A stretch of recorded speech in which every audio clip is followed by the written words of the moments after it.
only thing that I think changed for me a little bit was I feel a little bit more urgency about the receivers. Yep, you and me both, buddy. And Corey probably is the third, but it's not like that there was anything good during the month before that.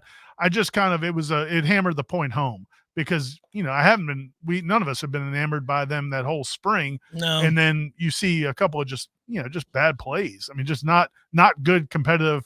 What you should be expecting from guys who've been in the system for some time at Florida State. So that to me was a little bit illuminated, but everything else was pretty much what we expected, I think. Corey, I want you to weigh in on that in a second, but I do think it's interesting because, I certainly voiced an opinion going into camp that I thought there was a real good chance because of the depth and the speed that maybe they would be able to be even a more effective offense. Now, I was incorporating the fact that they were all banged up last year, so a lot of their ineffectiveness in the second half of the season on offense had to do with the fact they were hurt. But I thought they had an opportunity to take a big leap, and maybe they still will. Maybe they will in the fall. But I'm not so sure I believe that anymore because I did not see the step forward from some of the veteran receivers that I was hoping to see. I thought we might see a massive leap forward because he's so talented from a guy like Hakeem Williams, and I didn't see that. Not that I don't think he's going to be able to be great at some point. I just didn't see it this spring. And I saw too many drops, which is something I voiced concern about, probably second week of camp. And that really didn't change over the course of the camp.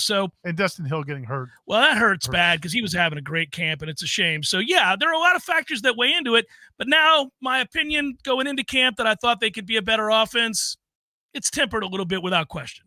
Go ahead, Corey. Yeah, I agree with that. I think that, we looked at that wide receiver room and thought, obviously they're not going to be as strong 1-2, but 1 through 11, because they had 14 guys on scholarship. You're like, they might be overall a better receiver room, and that just didn't play out. And the beauty that I always want to reiterate to people listening is this, unlike every other college beat in America, this was not our first time seeing this group.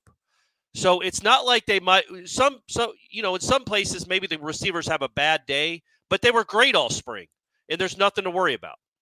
I think we know from watching them over the last month, this is not a great receiver room. Malik Benson's the best one. Jakai's had a really nice spring. Other than that, is there anybody that fills you with confidence that they are a real player? The only thing I would say, and this is where it's hard to evaluate, is just we do think these DBs are really, really good. Yeah, I think the secondary is very good, period. So for a guy like Hakeem, I mean, if he's going up against the diet of Azaria Thomas and, Fentrell Cypress. Yeah, Saturday to Saturday, that won't be the case. Right. I mean, so – yeah, that's the only thing that makes me think, okay, maybe we're grading these guys too hard, because that was the thing. Kind of moving on to DJ, even the balls, he forced a couple passes, obviously, but it wasn't like he was not seeing somebody else open. Like guys were blanketed, and I mean, maybe it's partly because they know what's coming. They know what's coming. Norvell's probably being very vanilla. He is, and so you don't have guys open, but that may also be part of, just the quality of that defensive backfield. But this is the frustrating part. You're going to have an opinion. We're paid to do that, to look at it, to provide context for our listeners and readers. And on the other hand, you kind of preface all of those opinions by saying, look, they ran a vanilla offense against a defense that's seen every one of these plays. They know what's coming.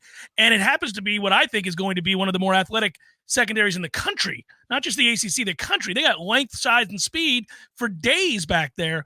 So, and you've got a quarterback learning a new offense. So there's all these factors that would obviously, gear towards the defense, and it did. So we shouldn't be surprised. At the same time, you can't just not tell people that there were way too many drops all spring, and you can't not tell people that you weren't a little disappointed in certain aspects of the receiver room. I think they're both fair things to say. What's interesting as we were thinking about it, I think the four most talented guys, just pure talent, and I'm taking Jakai out of it, but the other four guys that I think are the most talented guys on the team are Malik Benson, Destin Hill, probably Jaylen Brown, and I think Hakeem Williams.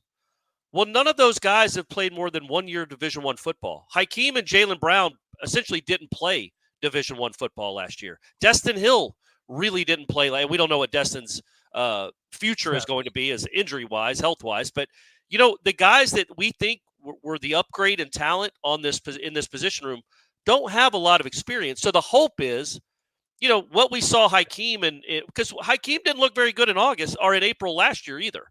And then by September, he looked like a different dude.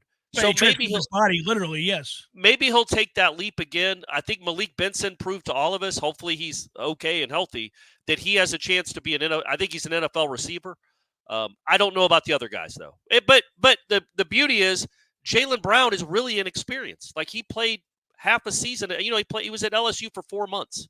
So there is a lot of room to grow, and that's why it kind of, for me, the more disappointing aspect of the spring for me with that position room was Kentron and Darian. I just thought this was their time to shine. Kentron was so good last spring, and then this spring he didn't carry it over. I brought that up to Tom on the Smash. Who was playing DB last spring? Because Vandrevius and Kentron went off every day at practice, and that was the last. I know Kentron was hurt some of the fall, but even when he was available, he wasn't doing much. Yeah. Vandrevius didn't do anything. And then the spring, they've both been pretty quiet. Kentron's had a few moments. I don't know if Vandrevius has had 2 good moments in the spring. He's in the portal. Yeah, now he's in the portal. But what happened last spring? I wish I could go back in time. Yeah, I mean, Cypress was here. Azaria was here. I think Renardo practiced in the spring. Yeah, it was weird. I don't know.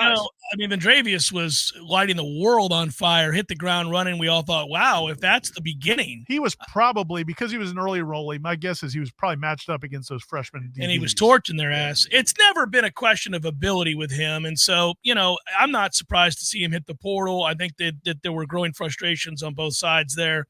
So be it, it's going to happen. That's Old Dad 77 in the chat. Instead of all day, Dre wants to call him some of the morning. Sometimes Dre is in the portal. Yeah.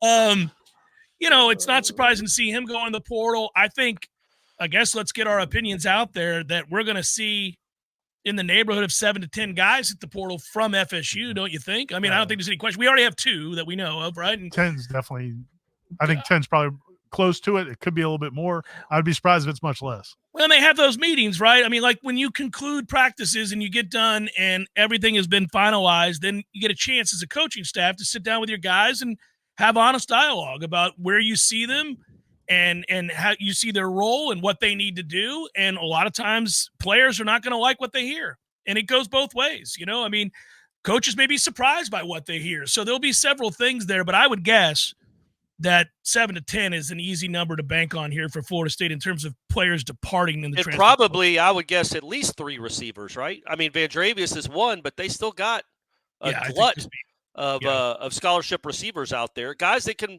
probably play somewhere. But again, especially if you're going to go, if you're in the market for more, which they appear to be.